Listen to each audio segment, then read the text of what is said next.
I'm learning to see. Most people look at a painting and see a cat, a woman, a cottage, a landscape. But it's different from me because when I diamond paint, I'm starting to see what the artist saw. I see the shadows that are inside the shadow, the blue hidden inside what looked black. How many times have I picked a drill thinking that it was black or brown, but it was actually a dark shade of blue? The pink inside a cheek, which is what I see here on my Nefertiti canvas. The dozens of colors that create a sunset, like my canvas After the Rain by Abraham Hunter. The tiny details that make an image come alive. Diamond painting, for me, it's trained me to slow down and notice that art is not one thing. It's about thousands of tiny decisions working together to tell a story. Basically, that's what life is, one big story. For me, that's a great observation. And that's why I'm going to title this video, What I Noticed While Diamond Painting.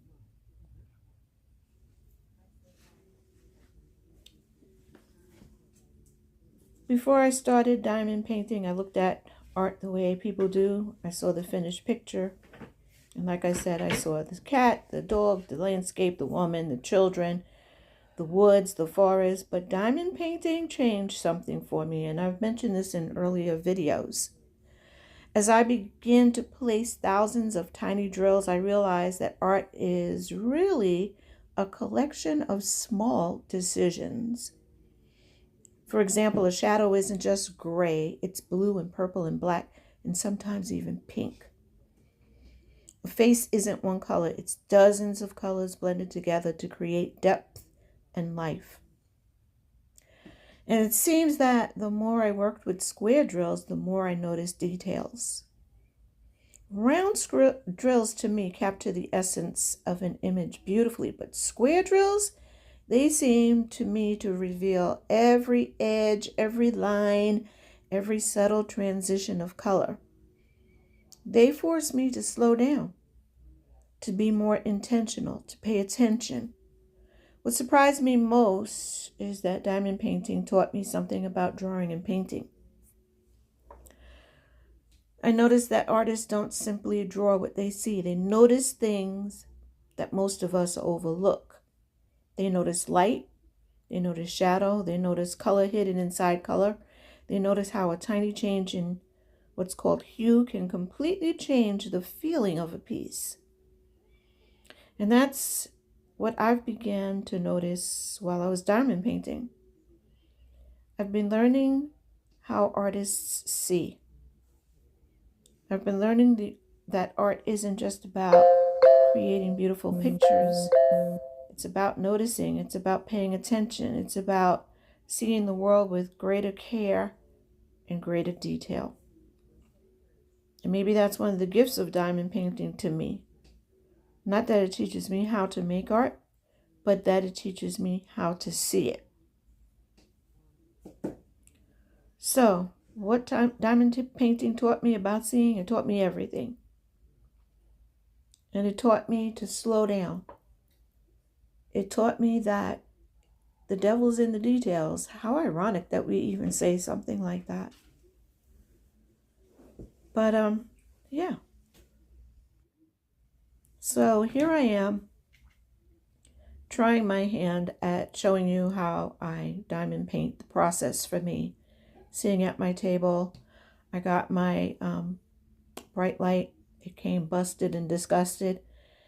It's a pole that connects into a base, and the bolt that's needed to screw the base to the pipe is not there, so I have to call the company. And right now I have it steady with a piece of equipment that I use when I use my die cutting tool. But anyway, I'll show you in a few minutes what I'm working on. I'm working on Spring Fairy by Geneva Bowers. In yesterday's video, I said Geneva Meadows. But anyway, that's what I'm working on. And again, I'm noticing how I'm working with a lot of shades of green, and this is just one of them. And what I noticed is that I'm very drawn to the organization of diamond painting. Like for me, taking the drills and pouring them into these trays and they line up so nice and neatly. That's a thing for me. I just love that. I don't know why I'm attracted to it. Maybe because I like organization and neatness. Not really sure. But then, like, I'm doing a section right now, the bottom section, where there's flowers, and there's purples and greens and different shades of blues and lilacs, and there's brown and there's black, and it just makes for a beautiful canvas.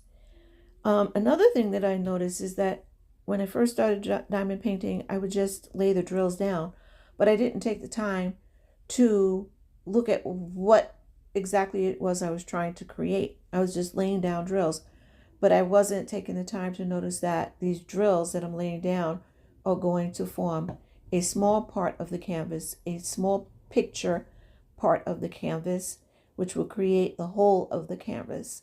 So I started looking at the sections that I'm working on.